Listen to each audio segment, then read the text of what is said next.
챕터 2. 학습 능력을 위해 뇌세포를 키우기.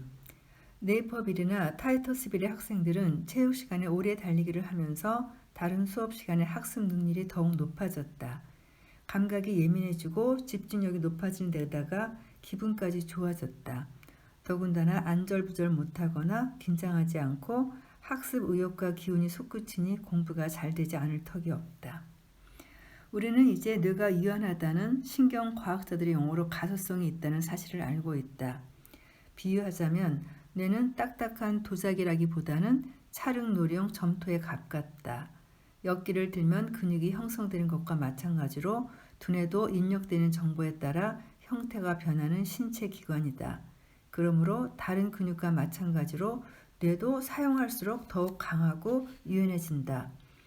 뇌세포 간의 연결은 과학자들이 한때 상상했던 것처럼 고정된 것이 절대로 아니다.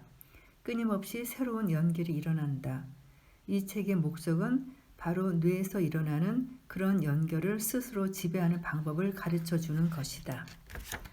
뇌세포가 하는 모든 활동은 결국 의사소통이다.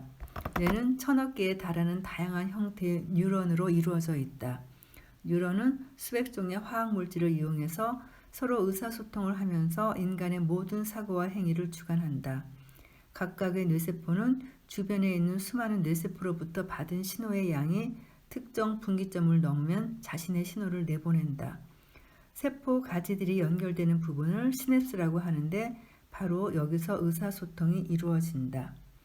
뇌에서 이루어지는 신호는 신경 전달 물질에 의해 전달되는데 노르에피네프린, 도파민, 세로토닌이 대표적인 신경 전달 물질이다.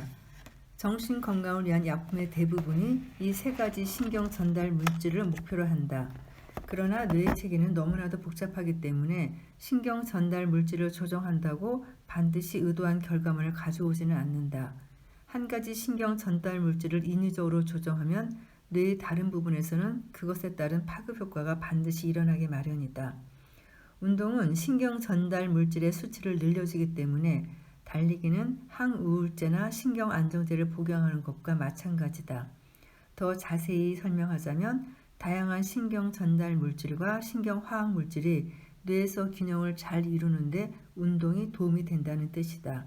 뇌의 균형을 잘 유지하면 새로운 인생이 펼쳐진다. 약 15년 전부터는 뇌의 신경 전달 물질 못지않게 중요한 마스터 분자가 있다는 사실이 밝혀지면서 뇌세포 간의 연결에 대한 이해, 더 나아가 뇌세포의 발달과 성장에 대한 이해에 근본적인 변화가 일어났다. 소위 인자라고 뭉뚱그려서 부르는 한 무리의 단백질이 그것인데 가장 대표적인 것이 신경세포 성장 인자다. 신경 전달 물질이 신호를 전달하는 일에 관여하는 반면 신경세포 성장 인자 같은 신경 영양 인자는 신호 전달의 기반 시설에 해당하는 세포의 회로를 구축하고 유지하여 신호 전달이 원활하게 이루어지도록 한다. 그동안 정신과 의사들은 운동이 학습에 유익한 환경을 만들어 줌으로써 정신 상태를 향상시키는 데 도움이 된다는 주장을 흔쾌히 받아들이지 않았다. 그러나 오늘날 우리는 뉴런의 성장에 신경세포 성장 인자가 필요하다는 사실을 알고 있다. 이처럼 시냅스의 구조를 바꿔주면 정보를 처리하는 회로의 용량이 대폭 늘어나게 되는데 이것은 너무나도 반가운 소식이다. 자신의 두뇌를 바꿀 능력이 우리 모두에게 있다는 뜻이기 때문이다. 방법도 간단하다. 그저 운동화 끈만 졸라매면 된다. 그동안 두뇌는 일단 완전히 성장한 뒤에는 평생 변하지 않기 때문에 한 사람의 두뇌에 있는 뉴런의 숫자는 태어날 때 이미 정해져 있다는 것이 학계의 정설이었다. 시냅스를 얼마든지 재배열할 수는 있으나 뉴런의 숫자는 점점 줄어들 뿐이라고 생각한 것이다. 물론 어떤 행위는 뇌세포의 감소를 촉진하기도 한다. 술은 뇌세포를 파괴하고 파괴된 뇌세포는 절대로 재생하지 않는다고 학생들에게 겁을 주던 생물 선생의 엄포처럼 말이다. 그런데 생물 선생의 말은 틀렸다. 뇌세포는 분명 재생한다. 그것도 수천 개씩 다시 생겨난다. 성장하느냐 소멸하느냐는 활동을 하느냐 하지 않느냐에 달려있다. 신체는 운동을 하도록 설계되었고 신체가 운동을 하면 결과적으로 뇌도 운동을 하게 된다. 그동안의 연구와 실험에 의하면 우리는 운동이 세 가지 면에서 학습 능력을 높여준다는 사실을 발견하였다. 첫째, 정신적인 환경을 최적화해서 각성도와 집중력을 높여주고 의욕을 고취시킨다.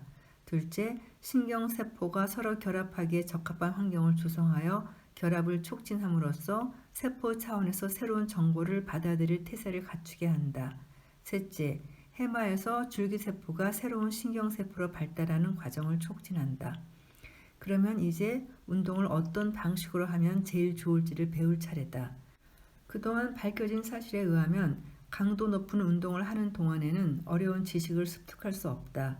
그 이유는 혈액이 운동을 하는데 사용되느라 전전두엽 피질에서 빠져나가면서 최고 인지 기능이 둔화되기 때문이다. 그러나 운동이 끝난 직후에는 혈액의 흐름이 정상으로 돌아오며 그 순간이야말로 날카로운 사고와 복잡한 분석을 요구하는 일을 처리할 최적의 시점이다.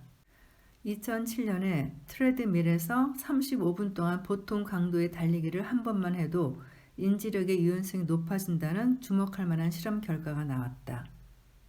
그러므로 만일 오후에 중요한 브레인스토밍 회의에 참석할 예정이라면 점심시간에 강도 높은 달리기를 해볼 것을 추천한다. 학습을 위해 두뇌를 최적의 상태로 만들려면 유산소 운동을 얼마나 해야 할까? 규모는 작지만 여기에 관해서 정밀하고 과학적인 연구가 일본에서 실시된 적이 있다. 그 연구의 결과에 따르면 12주 동안 매주 두세 번씩 30분 동안 천천히 달리기만 해도 전전두엽 피질의 기능, 즉 최고 인지 기능이 향상된다. 그저 한 발씩 앞으로 내딛는 달리기도 좋지만 여러 근육의 조화로운 움직임을 필요로 하는 복잡한 운동을 섞어서 하면 더욱 좋다. 유산소 운동과 복잡한 운동은 각기 다른 측면에서 뇌에 유익한 결과를 가져다 준다. 다행인 점은 서로 보완적인 역할을 한다는 사실이다. 그러므로 건강을 향상시키는 것이 목적이라면 신장 혈관계와 뇌를 동시에 운동시킬 수 있는 테니스 같은 운동이 좋다. 아니면 암벽 등반이나 균형 운동과 같이 기술 습득 위주의 무산소 운동을 하기 전에 유산소 운동을 10분 정도 하는 것이 좋다. 유산소 운동은 신경 전달 물질의 생성을 촉진하고 성장 인자의 통로인 혈관과 새로운 세포를 만들어낸다. 반면에 복잡한 운동은 유산소 운동이 만들어낸 모든 것을 사용할 수 있도록 네트워크를 강화하고 확장한다. 움직임이 복잡할수록 시냅스 간의 연결도 복잡해진다. 또한 운동을 함으로써 만들어진 회로라 할지라도 생각 등 다른 활동을 하는 데에도 이용이 가능하다. 바로 이런 이유 때문에 아이가 피아노를 배우면 수학도 더 잘하게 된다. 복잡한 운동 기술은 어떤 것이든 학습을 해야 익힐 수 있으므로 뇌가 활동을 해야 한다. 여기에 재미와 사교성까지 보태게 되면 뇌와 신체의 모든 근육이 최고로 높은 수준까지 활성화된다. 그러면 몸은 다음에 하게 될 일을 수행하기에 최적의 상태가 된다. 바로 이것이 우리가 운동을 해야 하는 이유다. 이어지는 챕터 3은 스트레스에 관한 내용입니다. 챕터 3, 스트레스는 뇌를 부식시킨다.